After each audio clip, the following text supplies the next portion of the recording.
ആദ്യമായിട്ട് ഈ പ്രോഗ്രാമിനെ പറ്റി യുവികനെ പറ്റി ഞാൻ അറിയുന്നത് എക്സാം യൂട്യൂബ് ചാനലിൽ അപ്പോൾ തന്നെ ഞാനതിൽ ഇൻട്രസ്റ്റഡ് ആയിരുന്നു. അതോടൊപ്പം തന്നെ ഞാൻ ഇതിനെപ്പറ്റി കഴിഞ്ഞ വർഷങ്ങളിൽ ഞാനിതിനെ അറിഞ്ഞുകൊണ്ട് തന്നെ എനിക്ക് വളരെയധികം ഇൻട്രസ്റ്റ് ഉണ്ടായിരുന്നു ഇതിലൊന്ന് അപ്ലൈ ചെയ്ത് നോക്കാൻ. ISRO കണ്ടക്ട് ചെയ്യുന്ന യുവിക പ്രോഗ്രാമിലോട്ട് സെലക്ട് ചെയ്യപ്പെട്ട വളരെ ചുരുക്കം മലയാളികളിൽപ്പെട്ട ഒരാളാണ് ഇന്ന് എൻ്റെ കൂടെയുള്ളത്. നമ്മുടെ എക്സാം വൈ ലേണിംഗിലെ സ്റ്റുഡൻ്റ് ആയിട്ടുള്ള ദിൽഫയാണുള്ളത്.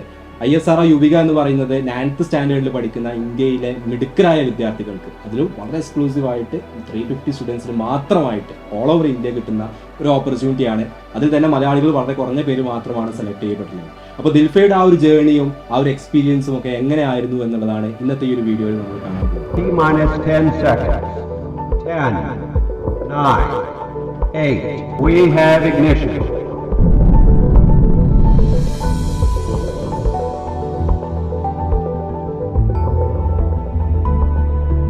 ഹലോ എവരിവൺ, ഞാൻ ദിൽഫ, CHMS പൂക്കളത്തൂരിലെ 9th സ്റ്റാൻഡേർഡ് വിദ്യാർത്ഥിയാണ്.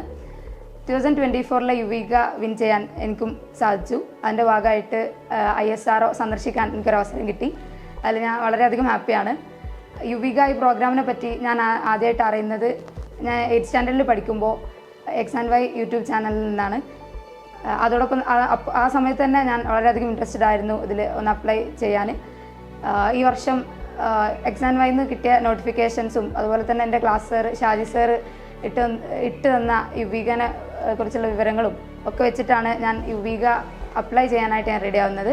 എക്സാം വൈയിൽ നിന്ന് ഷഫീർ സാർ പുറത്തിറക്കിയ ഹൗ ടു അപ്ലൈ യുവിക 2024 എന്നുള്ള വീഡിയോ എനിക്ക് വളരെയധികം ഹെൽപ്ഫുൾ ആയിരുന്നു.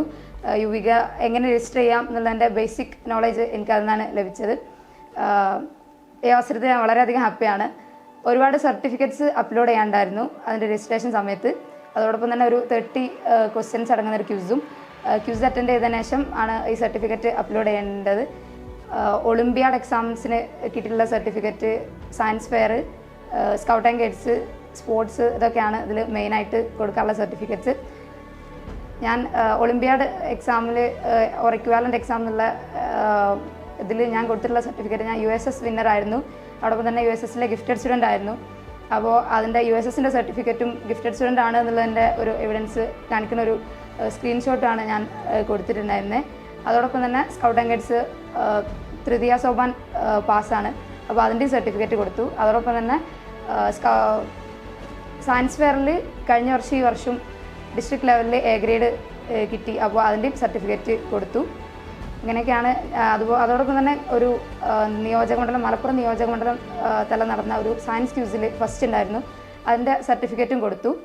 നാഷണൽ സയൻസ് ചിൽഡ്രൻ കോൺഗ്രസ്സിൽ ഒരു നടത്തിയിട്ടുള്ള ഒരു റിസർച്ച് ടൈപ്പ് പ്രോജക്റ്റിൻ്റെ ഒരു ഡിസ്ട്രിക്ട് ലെവൽ പാർട്ടിസിപ്പേഷൻ സർട്ടിഫിക്കറ്റ് ഉണ്ടായിരുന്നു, അതും അപ്ലോഡ് ചെയ്തു. ഇതൊക്കെയാണ് ഞാൻ ഇതിനുവേണ്ടി അപ്ലോഡ് ചെയ്ത സർട്ടിഫിക്കറ്റ്സ്. അതുപോലെ റൂറൽ ഏരിയ ആണ്, അതിൻ്റെ വെയിറ്റേജും കിട്ടി. ഇങ്ങനെയൊക്കെയാണ് ഞാൻ ചെയ്തിട്ടുള്ളത്.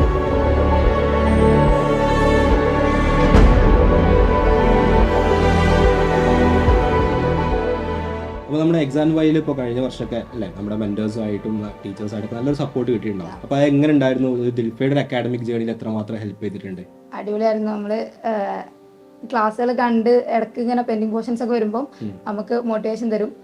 നിങ്ങൾ അടിപൊളിയാണ്, കുറച്ചുകൂടെ കണ്ടാൽ ഇമ്പ്രൂവ് ചെയ്യാം എന്നൊക്കെ പറഞ്ഞിട്ട് ഭയങ്കര മോട്ടിവേഷൻ തരും. തീർച്ചയായിട്ടും ഞാൻ നിർത്തിവെക്കാൻ വിചാരിക്കാൻ ഞാൻ പലപ്പോഴും വീണ്ടും തുടങ്ങൽ ആ മോട്ടിവേഷനിലാണ്. അപ്പോൾ ഇടയ്ക്ക് നമ്മൾ ഡീമോട്ടിവേറ്റഡ് ആകുമ്പോൾ മെൻറ്റേഴ്സ് ഇവർക്ക് മോട്ടിവേറ്റ് ചെയ്യുമ്പോൾ വീണ്ടും നമ്മൾ ആ ട്രാക്കിലോട്ട് വരും എന്നുള്ളത്. അപ്പോൾ ക്ലാസ്സുകളൊക്കെ എങ്ങനെയുണ്ട്? അതിൽ ക്യാച്ച് ചെയ്യാൻ പറ്റുന്നതാണോ? ക്ലാസ് അടിപൊളിയാണ്, നല്ല ലെവൽ ക്ലാസ് ആണ്. നമ്മൾ ഒഴിവുണ്ടായി നമ്മൾ അതിന് വേണ്ടി ഇരുന്നാൽ ഡെഫിനറ്റ്ലി ക്യാച്ച് ചെയ്യാൻ പറ്റും. ഡെഡിക്കേറ്റ് ചെയ്തിരുന്നാൽ അതിന് റിസൾട്ട് ഉണ്ടാക്കാൻ പറ്റുന്നില്ല. ഓക്കെ, അപ്പോൾ ഇനി എന്താണ് ദിൽഫിൻ്റെ ജൂനിയേഴ്സായിട്ട് കുറേ ആൾക്കാരുണ്ടാവും 8th 7th പഠിക്കുന്നവർക്ക്, അവർക്ക് കൊടുക്കാനുള്ള അഡ്വൈസ്? ഇങ്ങനത്തെ ഏതും യുവിക എന്നുള്ള എന്തിൽ ഉണ്ടായാലും പാർട്ടിസിപ്പേറ്റ് ചെയ്യുക. ക്യൂസും ഞാനിപ്പോൾ ഈ പറഞ്ഞ ക്യൂസൊക്കെ വെറുതെ പോയിട്ട് തലേന്ന് കേട്ടത് വെറുതെ പോയിട്ട് അറ്റൻഡ് ചെയ്തതാണ്, ഒന്നും കിട്ടുമെന്ന് വിചാരിച്ചിട്ട് പോയതൊന്നല്ല. അപ്പം അങ്ങനെ ഏതൊരു പരിപാടിയിലും പാർട്ടിസിപ്പേറ്റ് ചെയ്യുക. അതുപോലെ പഠനത്തോടൊപ്പം തന്നെ എല്ലാ ആക്ടിവിറ്റീസിലും കൊണ്ടുവരാൻ നോക്കുക. ഒപ്പം ആ ഒരു ബാലൻസ് കീപ്പ് ചെയ്യാൻ നോക്കുക അല്ലേ. അപ്പോൾ ഞാൻ നേരത്തെ പറഞ്ഞ പോലെ തന്നെ നമ്മുടെ അക്കാഡമിക്സിൽ അത്യാവശ്യം നല്ലൊരു പെർസെൻറ്റേജ് അല്ലെങ്കിൽ വെയിറ്റേജ് ഇതിലുണ്ട് എന്നുള്ളത്. അപ്പോൾ നമ്മളിപ്പോൾ നമ്മുടെ ടെക്സ്റ്റ് ബുക്കുകളും വർക്ക് ബുക്കുകളിലൊക്കെ നമ്മൾ ഈ ഒളിമ്പിയാഡിൻ്റെയും ഇതിൻ്റെയൊക്കെ ക്വസ്റ്റ്യൻസ് ആഡ് ചെയ്യാറുണ്ട്. അപ്പോൾ അത് ഒന്നാമത് ഇത് തന്നെയാണ് റീസൺ ഇതുപോലത്തെ എക്സാമുകൾ കുട്ടികൾക്ക് പെർഫോം ചെയ്യാൻ പറ്റുക എന്നുള്ളതാണ്. അപ്പോൾ ദിൽഫയ്ക്ക് എത്രമാത്രം അത് ഹെൽപ്ഫുൾ ആയിട്ടുണ്ട് നമ്മുടെ സ്റ്റഡി മെറ്റീരിയൽസിലുള്ള? അടിപൊളിയാണ്. ഈ ക്വസ്റ്റ്യൻസ് ഇപ്പോൾ ISRന്റെ ഇതിൽ തന്നെ ഉണ്ടായിരുന്ന 30 ക്വസ്റ്റ്യൻസിൽ പലതും ഇങ്ങനത്തെ ലെവൽ ക്വസ്റ്റ്യൻസ് ആയിട്ട് തോന്നിയിട്ടുണ്ട്. മാത്സും അതുപോലെ ഫിസിക്സും ഒക്കെ ഈ ഒരു ലെവൽ ക്വസ്റ്റ്യൻ ആയിട്ട് ഫീൽ ചെയ്തു. നോർമൽ സ്കൂളിൽ പഠിക്കുന്നതിനേക്കാളും ഒരു ലെവൽ മുകളിൽ വേണ്ടി വരും എന്നുള്ളത്. അതിന് ഏതൊരു കോമ്പറ്റീവ് എക്സാം ആണെങ്കിലും ഒരു സിറ്റുവേഷൻ തന്നെയാണ്. കാരണം അതിൽ കുട്ടികളെ സെലക്ട് ചെയ്യാനാണല്ലോ. അപ്പോൾ നമ്മൾ സ്കൂളിൽ പഠിക്കുന്നതിനേക്കാളും കുറച്ചൊരു ലെവലിൽ നമ്മൾ പ്രിപ്പയർ ചെയ്തെങ്കിൽ നമുക്കൊരു കോമ്പറ്റീഷനിൽ സർവൈവ് ചെയ്യാൻ പറ്റുള്ളൂ എന്നുള്ളത്.